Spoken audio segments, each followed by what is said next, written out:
Hi, everybody. Jose Palomino, founder of Value Prop and your host on Business Growth on Purpose. And today's guest is David Valentine. And David is an expert in reaching out to get appointments. So if you're in a B2B company where you just need to get in front of the right decision maker to make your case, to drive your business, then listen carefully as David joins us right now. Welcome, Dave, to Business Growth on Purpose. Oh, it's so good to be here. Thanks so much, man. No, this is great. This is great. Looking forward to it. And Dave, just for our audience, if you could just give us a little context. I know you do a lot of things, but what do you do primarily, and who do you do it for? Yeah, we work with small and growing B2B companies to help them grow and scale their business so that they can achieve their dreams. Well, I love that. Okay, achieving their dreams, and it's certainly with kindred spirits there, because that's certainly a focus that we have as well. And one of the things in the B2B space, especially when you talk about the small to mid market, one of the biggest challenges is actually how to drive growth intentionally. Our tagline is business growth on purpose, right? Because a lot of times these companies, they say, yeah, we grew, but they can't point to what they did to make that happen other than it was serendipity. They got, a big contract and so on. So I know you help a lot of people with the whole area of just getting appointments, because often that's what B2B companies just need. It's like, get me in front of somebody and, then we'll see if there's a there, right? Right. So what are some, in your experience and what you see people do well, what are some best practices for people who actually are able to either get the phone to ring or get the appointment? That's critical success factor to get from, let's say, from 5 million to 10, from 10 to 20. You're not going to get there without new business. Yeah. Yeah. So a lot of things that people are doing right now is they're trying to do more, right? So they're like, hey, if 50 phone calls are good, then 200's better. And that type of thinking is starting to expire. And so there's a tension to be maintained. It's not one to be resolved between doing really good, clever outreach that reaches people in a meaningful way and doing a lot of outreach, right? Because it's not like you could just do 5 phone calls, but it's also like there may be some ways that you can reach people better. So HubSpot every year comes out with data. They survey 100,000 plus B2B buyers, 100,000 plus B2B marketers, and 100,000 plus B2B sellers.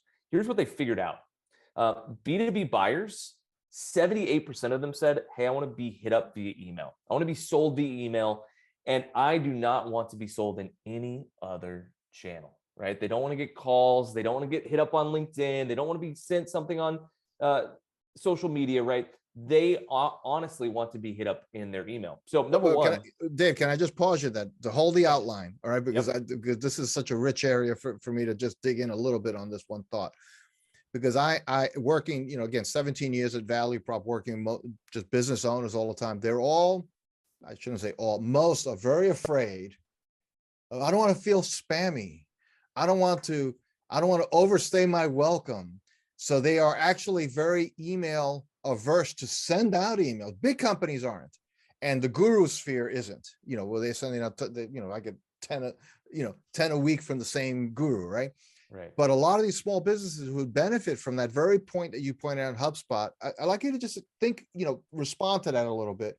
That fear of, I'm going to tick off prospects if I ping them too often. Yeah. That's why you have an unsubscribe button. It's funny. I hear that a lot too, Jose. I hear a lot from people. They're like, well, we don't want to go through, there's a client that we talked with, or potential client. They didn't sign with us, but it was an interesting conversation. They have a solution, software solution for car dealerships. Their target total addressable market is huge. It's massive, nationwide. They're like, we don't want to hit up those people too much. And I said, why? And they go, because we don't want to bug them. And I go, why? And they said, because we don't want them to just associate us with like something that they hate. And I said, why? Why do you think that they're going to hate it if they can hit an unsubscribe button? On our phones now, we have the ability to just block every incoming call that is a number that we don't know. I know I do that. Right. And That so like absolutely. no one comes in. So Right. you're not going to get me that way. If you show up in my social media feed, maybe I'll check you out, but my cost per acquisition on that's going to be exceptionally high. When it comes to how you reach out to people, it also means that you can be short, sweet, to the point. You can be human, even if you're using an automation, right? So one of my favorite emails to write is, hey, I've sent 2 other emails to you. This is my 3rd email. If you're not the right person, let me know. Or would you mind introducing me to the person who's responsible for what I'm reaching out to you about? It's really interesting, Jose. Most of the time, people will book a meeting out of that email. Why? Out of that email. Out of that email. They'll book a meeting because of that email. Why? Oh, it's a real person. Look at this. This is a real human that's not just blasting out marketing. They're like, hey, I just need to stop for a second. I know I've sent you a couple emails. Are you the right person? That changes the conversation. So one of the things that I love to say is, our brains, when we hear a story, it actually switches gears. It's different neural pathways than when we just get facts, data, information. So if you can give things in a narrative, if you can change things up, the thing that's really evolving in the 2020s that was already starting in the 2010s is that good marketing now is not clever. It's just good communication. We don't need to have a great turn of phrase. We don't need to have a great tagline. Do those help? Sure. The best way to do it, though, is how simple can I make this? How genuine can I be? How authentic and transparent can we be together? And so that's really what all of our emails strive to do. And you can be not spammy if you take that kind of approach. Wow. So I really appreciate that. And I think that a lot of people need to hear that, to just be a little, it's even like, maybe there's like a level 10 of doing it like a ninja. They're not even in the game. They're not even at level 1 yet. So like I'm saying, let's nudge over to like a 3, 4 or something. At least you're doing more, and you probably start seeing some more results coming out of that. So, right. so I did interrupt you. You were point 1, and I jumped in, but it was a really important point 1 that, okay, so there's a lot, people don't want to buy, rather don't want to be sold or communicated with by potential sellers except via email. Yeah, I mean, you think 78%, that's 4 out of 5 people, right? Right. So there are outliers. Of course, there are outliers. There are people that just do not want you to influx them in any way. Right. They don't want ads on social, online. Right. They just want, okay, cool, great. Guess what? We're not for you because you're not a buyer, right? But 80% of people are buyers. Fantastic. Right. So what we figured out is short, sweet emails, 2 to 6 sentences is great. In all of our campaigns, on average, for ourselves and our clients, for one of my companies that does this on a regular basis, we find that the average email that they book on is the 3rd email. We've changed around what's said in the 3rd email. It's always the 3rd email. There's something about that. A lot of times when people say, hey, I'm not interested, it's not no, never. It's no, not right now. Right. Right. So it's okay. Hey, not right now, I'm good, right? You're talking about the car dealerships. Well, they don't have any cars. So right now, if you came to them with the solution, they're going to be like, yeah, I mean, we could look at it, but we don't have anything to sell. Right. So it doesn't really help me. So when it comes to sending out some emails, short, sweet, to the point, 4 emails in a sequence, hitting them up 4 times in a month is great. Let them rest for another month. Then you can hit them again in month 3. You're not going to annoy people. They'll just hit unsubscribe or they'll hit spam, right? So they'll say, oh, this is spam, whatever. So just relax. So you don't have to, because the old thinking, well, I don't know if it's old, but like in internet years, right? Like just last year, right? But whatever, was that what I have to send is like, I have to build out like this massive content library of good information, pithy things. I have to get people, give them value, lots of value before I ask for business. That's true on LinkedIn. So if you're going to do a LinkedIn automation, so we run LinkedIn automations and we don't do an ask until the 12th touch. Wow. Because on LinkedIn, because you got to think about whenever you're looking at mediums, you have to imagine what the other person is experiencing, right? So on LinkedIn, what does everyone do? Hey, can I connect? As soon as you get a connection, you hit accept, and then what do you get? Hey, it's an automation. Hey, I'm super excited that you're, accepting my friend request, blah, blah, You blah. made my day, right? You made my day. And then a day or two later, you get hey, listen, I've got this thing I'd like to pitch you on. And so that happens just repeatedly, right? And so if you just change it a little bit and you Okay. say, hey, look, we are going to change it. Here's how we're going to change this, right? We're going to say, hey, so we send that HubSpot data out. Hey, there's this interesting stat from HubSpot, blah, blah, blah. Here's a link to it. Then we'll send them, hey, I just saw this thing that's relevant to your industry. And we actually go research that and bring it to them. I thought that I'd share it with you. We do this. These touches take time. But when it comes to email, honestly, email is where people do business now, right? It is the coffee shop. It is the bar. This is the place where, on average, the average business professional checks their email 27 times a day. Easily. It's where they're, yeah. And so it's like, so when you're doing that, it's like, hey, this is where I'm doing my business. This is how I get things done. So give me short, sweet, to the point answers. It's why we book meetings. The reason why we are so concise is it allows us to book meetings with large firms. We book meetings with Southwest Airlines, AT&T, Verizon, HubSpot, Apple, like every major brand you could possibly imagine we've booked meetings with. And they all say the same thing, Jose. I was able to read your email, understand who you were, what you did, and how you could help me or not in less than 10 seconds. And I was able to hit delete or go further and book a meeting. And that's the key. Can you make it so simple that people understand? One of the things, I'll wrap up this piece on this. One of the things that we hear a lot is we'll have some clients that haven't figured out their marketing really well. So their messaging is nebulous, and it's difficult for the prospect to understand what it is they do. Right? What do you do? Yeah, like anytime they're saying, what do you do? I have no way to respond. So it's really interesting. We actually have a rule that if there's a click-through rate in the email of 12% or higher, that's a negative thing, because the prospect can't understand in a few seconds what it is that we do, who we serve them, and how we can help them. Right. And so we actually see that as a negative feedback loop, and we go, nope, can't do that anymore. We have to change up the messaging. So we want it to be under 12% because it actually means that they're able to quickly identify if they need our solution or not. So so email's huge. The other thing that I'd say is an old medium that we leverage a lot is snail mail. You can send a package in the mail that is, lumpy mail, or I like to call it creative direct mail, something that's unique. I send piñatas in the mail. We send messages in a bottle. In tubular mail, we'll send handwritten notes from an AI robot. These things are little touches that feel different, unique, and are really, really powerful and potent. Now, when you mentioned some of the big names that you've been able to secure meetings with, right? So one of the things there is that I'm not presuming on what you've actually did there, but it seems to me that you're probably talking to somebody who's an employee of that firm. Even if it's a vice president, assistant director, general, whatever it is, they're an employee. So is it any different if the market somebody's trying to reach are privately held, where you really have to get a hold of like the owner, the CEO, and that could be anywhere up to a $50 million company?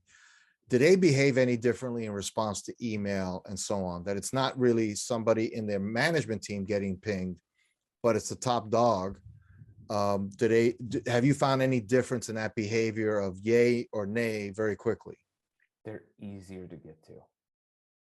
If you're targeting owner, because Jose, you and I are in the same boat, owner founder, you understand what it's like to try and grow your business. Mm-hmm. So you're going to do a couple things, right? One thing that I see that happens all the time is owner founders, they get hit up a lot. I do. I'm sure you do as well. And they're looking at those emails in two ways. Number one, they're like, well, is this something that I need? They're curious about it. Number two, is there something that I can learn from how they're doing their outreach? Right? So if nothing else, you get a higher open rate from those people and a higher view rate, because they're trying to see what's working and what's not. Okay, why do people keep sending me? Whatever. So we book way more meetings with the small companies than we do with large corporations. There are a number of reasons for that, but it's it's way easier to reach the smaller guys. Okay. And you mentioned LinkedIn functions differently, right? So that's one that, and certainly in B2B, people think LinkedIn, Connect, Right. message, and so on. Is that, is there a better than, worse than? Do these things work in complement?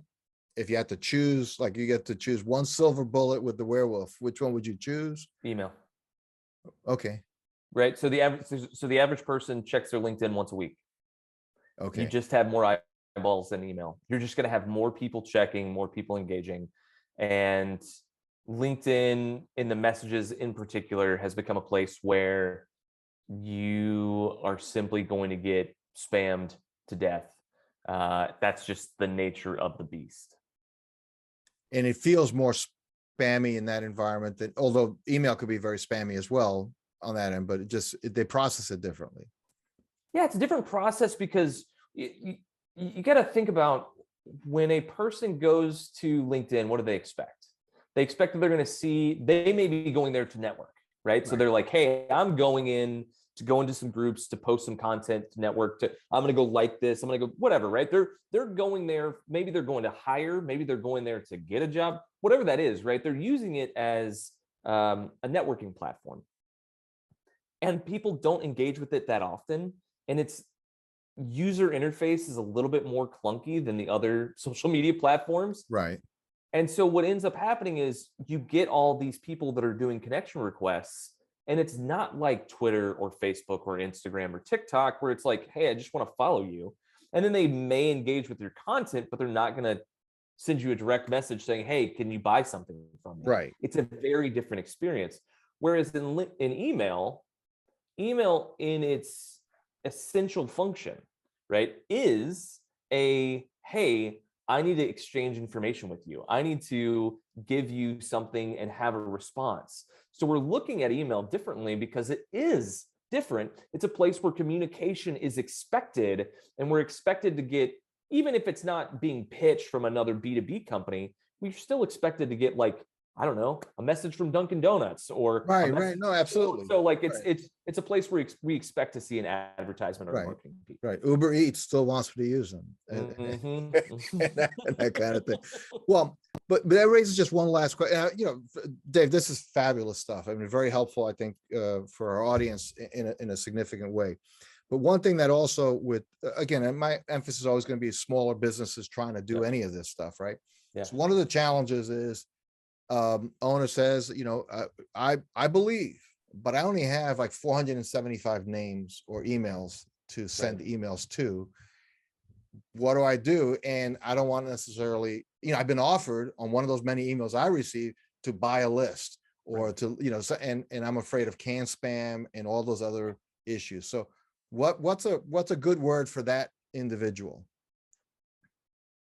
So can spam is really easy to figure out. It's not complex. There are government websites that tell you exactly what is and is not acceptable. And there's like 6 items that are really relevant in can spam. So number one, it's easy to hit guidelines and be within regulations on that.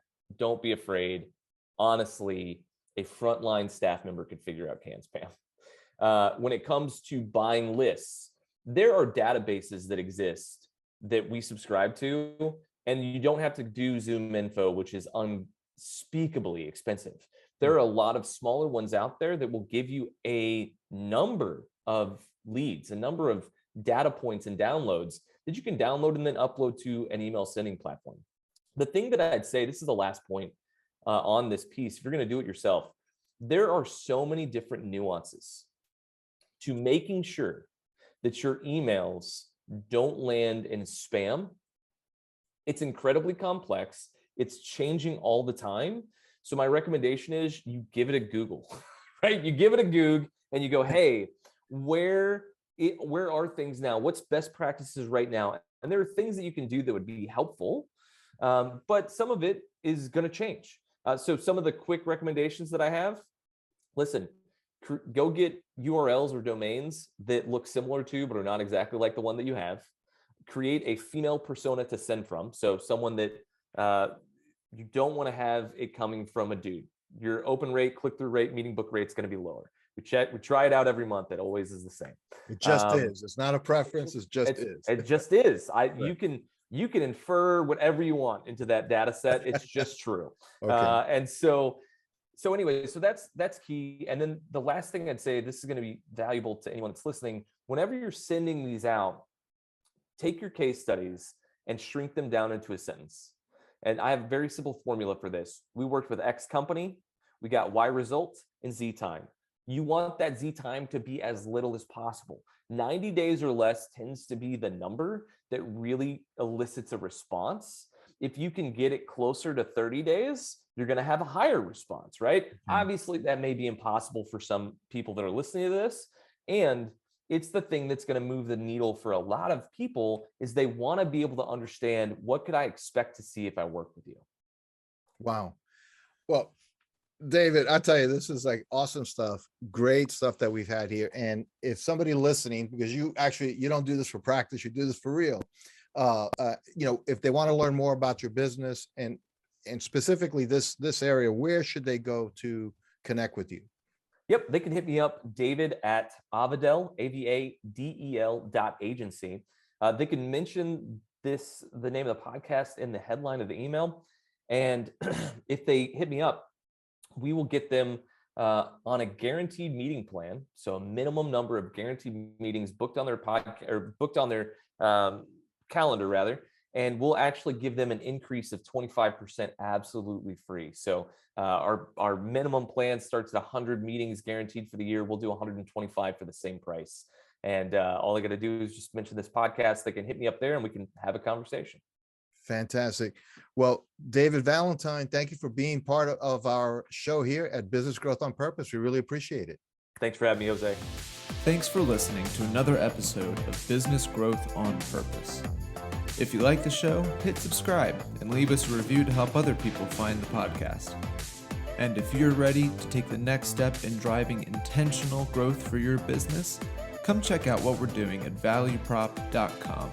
We've developed industry-leading programs and systems to help B2B owners take control of their growth.